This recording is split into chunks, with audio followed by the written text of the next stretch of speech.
village oyo bozomona babengango village Ndembo nayebi te mboka nyonso esi etekama to mpe ndenge nini basomba plus moins 250 hectares me bakonzi ya leta bayebi te patron moko boye aya na ye kaka abeti mwa kopi na ye bamemami so mpe wapi ozwa mwa kopo zwa mwa moko kopi eza ndenge nini nga na naposa mabele ti na naposa ya 200 hectares kopesa na kwambia mabele etekama bakonzi ya leta bayebi ate eloko te ata kutu 10% balia te le ministre provincial intérieur Constant Mamvidila yemoko elongo na administrateur du territoire M. Willy Mankumbani basalaki descente sur terrain pona koyeba lolenge makambo ngo ezolekela Félix Antoine Tshisekedi Tshilombo nuit et jour kobunda pona bitumba na este esila meti lelo ezali kosila te bitumba na webesa pona nini ya pona nini eza pona mabele tozolo baboye guerre ezali entre Israël na Palestine bazowela nini mabele me bino bozoteka mabele bozoteka mabele lelo oyo lobe kopesa nini guerre très bien bozosala guerre na bango botsango na mituna bino fo bobonga bango po botekeli bango mabele bosala bango guerre vous devez le savoir. La guerre, on a la place où la base arrière. Parce que Bambuta Baouvo, Wanangola, on take a Kwantung. Même Kaya, Kwantung. Ngat Mbazila Lutanuin Fisu. Who take a belle, and Toto Wanangua, Kwanzenza. Mbazifo Kadila. Sadike Bozaliko Tsesa. Kasi magazine Lobato Yokape ezalaki sima ya administrateur du territoire na le ministre provincial ya intérieur pona komemela bino population ndenge makambo nyonso ezolegela tolanda ilikaki ndenge ni yebo bampan mama tu kantama kama kalako wateka ntoto Awa nguna tegen toto ngevedila venina bevoadra vuziamila mwana kutu wavuva wali kina diaka ya mgo tuna ikranser kuna bakanga bamona bakuluna bakezwa bakuluna bakangi bana bakoti bango kasho 5 jours ni komanda kimi lenabe akimi albasali 5 jours na kasereka nambo mwango kutu eza kuna tofuta 150 tikala babima siko noko na bisateka kama bele yangi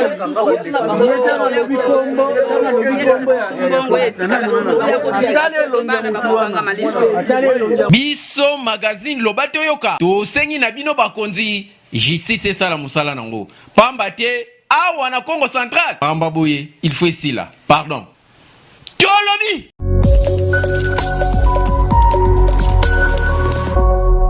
nakoyeba malamu tina ya musala na ye honorable Atuma Tubwana Nkuluki ye atikalaki simate na atina likambu oyo etali village Ndembo oyo ezwami awa na territoire ya Mbanza-Ngungu eli ya circonscription de Mbanza-Ngungu Atuma Tubwana Nkuluki amemaki likambo yango na assemblée provinciale awa na Congo central na atina ya likambu oyo esalemaki na village Ndembo mutu moko boye oyo ayebanite asomba na ye plus moins 250 hectares na mboka Ndembo. Likambu oyo esepelisaki batute pambate ba habitant ya village Ndembo ba komi na insécurité totale mai ya pamba ekomi pasi po batuka yango. Bilanga na bango mingi ekangami na mapangu oyo bateki plus moins 250 hectares ezoyebanela mukolo te. Honorable Atuma Tubwana Nkuluki amemaki dossier oyo na assemblée provinciale po ba eli provinciaux baatala likambo oyo kasi ya kokamwa ministre provincial oyo akitaki sur le terrain pona kosala constant amemaki likambo yango lolenge atretaki yango na ndenge na ye na yango dossier wana esepelesaki ba eli provinciaux te na sima ya kokotisa mention d'information tolanda ye moko Honorable Atuma Tubwana lolenge a explikaki na tina ya dossier ya Ndembo Nord. Tolanda. Comment le président, on a membre du bureau, honorable député, chers collègues. Je tiens d'abord à remercier le président qui a daigné m'accorder la parole par ma demande de la motion silencieuse. Il vient déjà d'épingler une partie de mon intervention. Il s'agit bien entendu de l'interpellation que j'ai introduite ce matin, honorable président, à 11h30 dans vos différents bureaux, les vôtres, le bureau du vice-président, le rapporteur adjoint et du questeur. 11h30. Et parce que, comme vous avez dit, ayant visionné la vidéo à travers laquelle nous voyons des actes qui rappellent l'époque de la colonisation et de la part des membres du gouvernement, qui est supposé être au milieu du village, qui est supposé être les gardiens du temple, qui est supposé être la personne qui doit calmer les choses, surtout qu'il a à l'intérieur la sécurité et les affaires coutumières. Parce que le président, vous devez savoir, si tout ça est arrivé, c'est parce que nos terres sont en danger. Nos terres sont en danger. Au village de Monon, pour votre gouvernement, honorable président, honorable membre du bureau des députés, mes collègues, il y a des individus non autrement identifiés qui ont acquis 230 hectares de terre, chassant tous les villageois qui sont propriétaires de ces terres. C'est la raison pour laquelle le ministre de l'Intérieur est descendu là-bas. Mais en lieu et place de régler les choses proprement, il est passé à des actes aussi barbares comme nous l'avons suivi. Et la raison pour laquelle nous avons initié une interpellation, malheureusement, pour vous et pour moi, vous avez eu vent de cette interpellation par vos services qu'en retard, après que la plénière ait déjà été, la séance a déjà commencé. Mais je pense que la procédure voudrait que, en lisant les règlements, qu'une interpellation, quand elle est lancée, la prochaine plénière devait être celle de l'examen de cette interpellation, en invitant la personne pour qu'il vienne s'expliquer. Et juste pour que les choses se passent de la bonne manière. Parce que nous tenons au prestige de notre institution. Hein? Vous savez, nous sommes des honorables. L'honorabilité doit apparaître dans tous les actes que nous posons pour que finalement le peuple qui nous a mandatés continue à nous faire confiance et à croire en nous. Et les choses sont allées trop vite. Je pense qu'il n'est plus important de revenir encore, mais sinon attirer notre attention que pour la prochaine fois, et surtout de vos services, quand il y a des documents en rapport avec le contrôle parlementaire, parce qu'une motion, une question orale, une interpellation, tout ça, c'est ça le contrôle parlementaire. C'est ça même l'objet, les outils de notre travail. Quand ça arrive dans vos bureaux, je pense que tout de suite, il va falloir qu'on vous mette la puce à l'oreille, même si vous n'avez pas lu encore le document, mais que vous sachiez qu'il y a tel document qui est entré. Comme ça, vous n'êtes pas déphasé. Et là, ce déphasage nous met un peu en porte-à-faux. Heureusement que nous sommes de grandes personnes, nous devons nous comprendre pour que les choses puissent bien marcher. Sinon, la procédure voudrait que le ministre vienne, nous l'interpellons, nous lui posons des questions, il répond, les collègues posent des questions par rapport à ce que nous avons vécu, il va répondre et puis nous prenons la décision. Et c'est cette décision qu'on communiquerait au gouverneur parce que nous n'avons pas le pouvoir de révoquer. C'est le gouverneur qui l'a nommé qui doit révoquer. Nous ne pouvons que envoyer la résolution portante. Voilà. Donc, ça va chez le gouverneur et chez le gouverneur sur base de notre décision qui va prendre la révocation. Sinon, pour l'avenir, il va falloir que nous tenions compte de ces éléments pour qu'il n'y ait plus ce genre de désagréments. Merci beaucoup, notre président. Toyeba ete ko se faire justice eza na ntina moko te. Totikala na époque coloniale te pona kobetsaka batu bafimbu ndenge ye moko honorable Atou Matubwana Nkuluki auti kolobela yango. Biso magazine loba toyoka. Tolobi.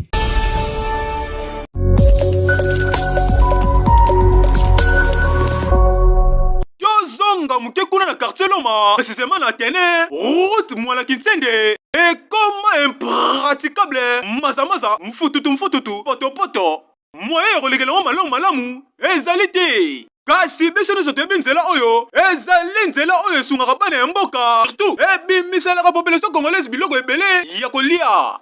Kasi nzela yango, tala lolenge ekomi, ezali insupportable. Population Mbanzangungu, bazali kolela ete bakonzi ya mboka, bayeba na kobongisela bango nzela oyo pote nzela oyo, esungaka même bango moko, pe esungaka mboka mobimba. Pamba te mituka ebimisela bango biloko, ezali susu kokota te pote nzela ezali mabe, nzela ezali mfota, maza, poto. Tala lolenge motara oyo azali koya, potala. Alingi ya kwaya, boye, ezali malamu te, ezali kitoko te. Engo, citoyen moko ya mboka, azangi maloba te, liboso ya micro, ya magazine, lobato yoka. Awa toza na entrée ya mwala. Kwa hiyo toza na ngo papa nzela. Kota na nzela ndenge za. Tana kotoro so banda kuna. Kudo ko balaka na entrée ya mwala wana. Ti okoma kivulu. Bana difficulté ya koleka na sosi ba moto. Ezo kuya mitro zo patiner donc nzela eza pena ko beba makasi. Donc esika menda ma nzela o nzela mo so ba bongisi nzela o ya mwala oyo. Là c'est la koto fuko comme moins cher. Pour kivulu. Donc le sono so kivulu wana. Donc eza kitoko pour nini fufu eza moins cher kuna mais moi comme koto yo eza te pour diffuser mituka nzela eza mabe nzela donc babu so ka nzela somo o babingi somo donc lo ba kuto donc moi to lo eza te donc kuto yo yena mama eza te moi bien awa zo mona libosa le porte so awa mai na mai tondaka awa ngana lo bibo eza na na se pour nini tozo voter ba député on se doit voter ba mais ce que loko mo tozo senga kande babu so nzela bakonzi bofungola matoi pe boya kobongisa nzela oyo pamba te bana ya Mbanzangungu bazali kolela pote bavotaka bino pe pamba te musala ofo boya kosalela bango ezali nde bamisala ya boye pote boye ezali malamu te ezali kitoko te biso tolakisi pe tolobi.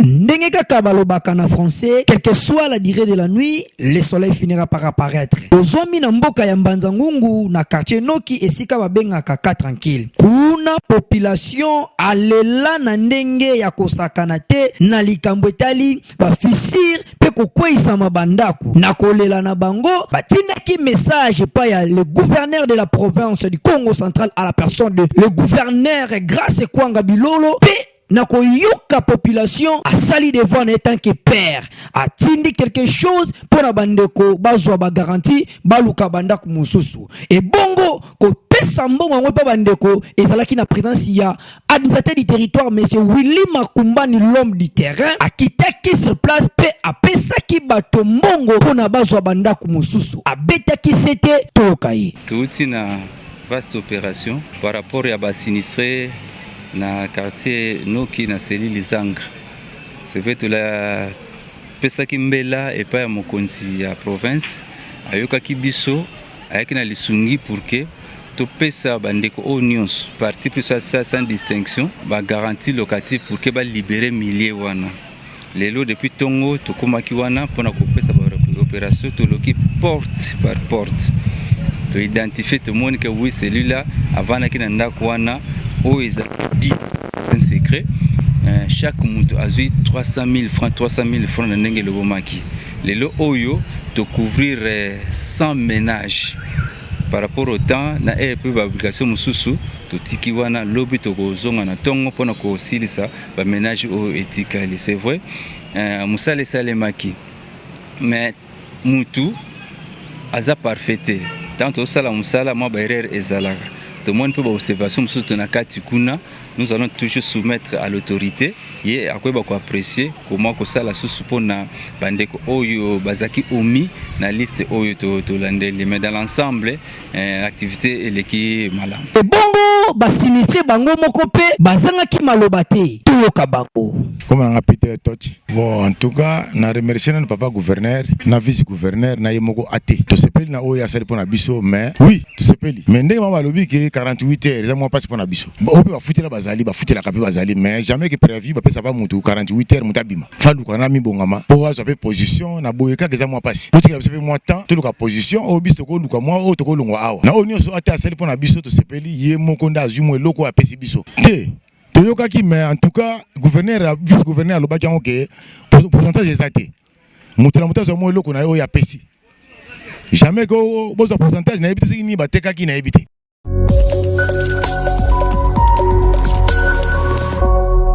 kaka awa na mbanza ngungu tozali na marché ofitra marché oyo mwana mbanza ngungu nyonso akoki kobosana te kasi wenze yango ya ofitra ekomi deja na kokende na kokufa po te construction yango etikali lisusu malamu mingi te mabaya oyo basala yango ezali deja kopola mpe ezali susu kosupporte toiture ya marché te baye nyonso basalaka awa na ofitra bazali kolela bakonzi po te baya kobongisela bango marché oyo na yango président ya wenze ya marché ofitra azangaki maloba te liboso ya micro ya magazine loba toyoka ye président ya marché ofitra normalement difficulté tozali nango ya liboso nano oyo banotala biso pasi mpenza ya pavillon numéro 1 toiture nango vraiment ezalaki vraiment en danger mais nakoloba oyo ya biso en tout cas bato bazangaka te na banzi misala esalamaki déjà etikali kaka misala ya mike po esila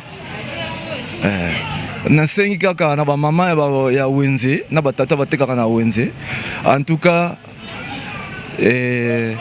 topesa mpenza lokumu mpenza en tout cas nzambe apambola vraiment donc papa c'est prévu oyo vraiment asali vraiment ke asungi biso po bando koyoka kolela na biso banda kala eza nango kitoko lie eza kitoko na territoire ozomona soki misala ezosalema biso wenze na territoire toza ensemble na bino bato ya malamu bino baye bosungaka babola bino baye bosungaka population ya mbanza ngungu mpe bapolitisien nyonso tu boyeba kotelela biso likambo oyo etali marché ofitra po te marché oyo esungaka population ya mbanza ngungu boye soki totiki yango ezali malamu mingi te so tolobi.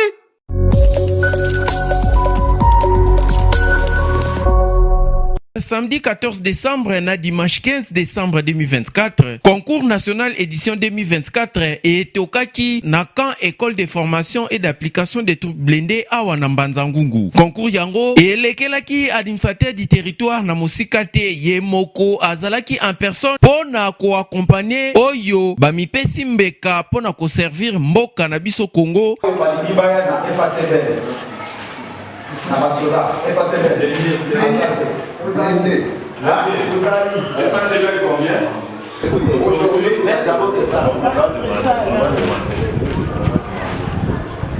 Magazine Lobato Yoka azwamaki na oyo esika pona kolakisa population ya Mbanza Ngungu lolenge concours yango esalemaki biso tolobi.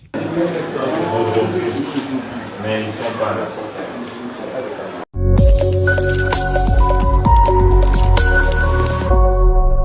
Oyo eza leçon pona bandeko na biso ya basi esalimi na Lubumbashi kaka lelo oyo eloko oyo bozali komona azande mutu landa lisolo bien bandeko na biso ya basi bino oyo aote ngana lingaka baboga aza kitoko azana mbongo azana mituka ngapena soka za bogarte na kozwa te landa bien eloko oyo bozomona azalaki mwana mobali ya boga kombo na ye Luika bamsusu babengake Chekevala azalaki bogar pembe oyo wapi okokakola ye na nini abimi na balabala ndenge ezalaka ya tantine I love you je t'aime wana pa lobi je t'aime bamemami kino na hotel kosomba na bango chambre bakangami na kati réceptionniste ayoka kaka mwana mwasi abandi kolela na kati nzokande ndeko mobali mosala na ye aliaka nde bandeko basi soki alingi yo bokoti na hotel soki pe bosali makambo bosilisi era kokende koki opesanga mbongo na ngai zela na pesa yo mbongo tango azobimisa mbongo abongwani abongoli yo okomi ntaba mwana mwasi asutuka ndeko mobali ya bogar ya pembe Chekevala Luika abongwani eloko yo bozali komona esalemi kaka lelo na Lubumbashi réceptionniste abengi mbangu ba service ya sécurité baye kotala salite oyo bozomona na mbetu ezande masasi babetaki na biloko oyo ye aliaki. Na yango na lombango mingi bazoluka koma bakoinforme famille na ye. Likambo oyo ete ya bandeko na biso ya basi periode oyo ya feti mingi soki tokosala keba te tokokutana na makama ya boy. Biso magazine Loba Toyoka topesi conseil fungola matoye landa bien o tolobaki te.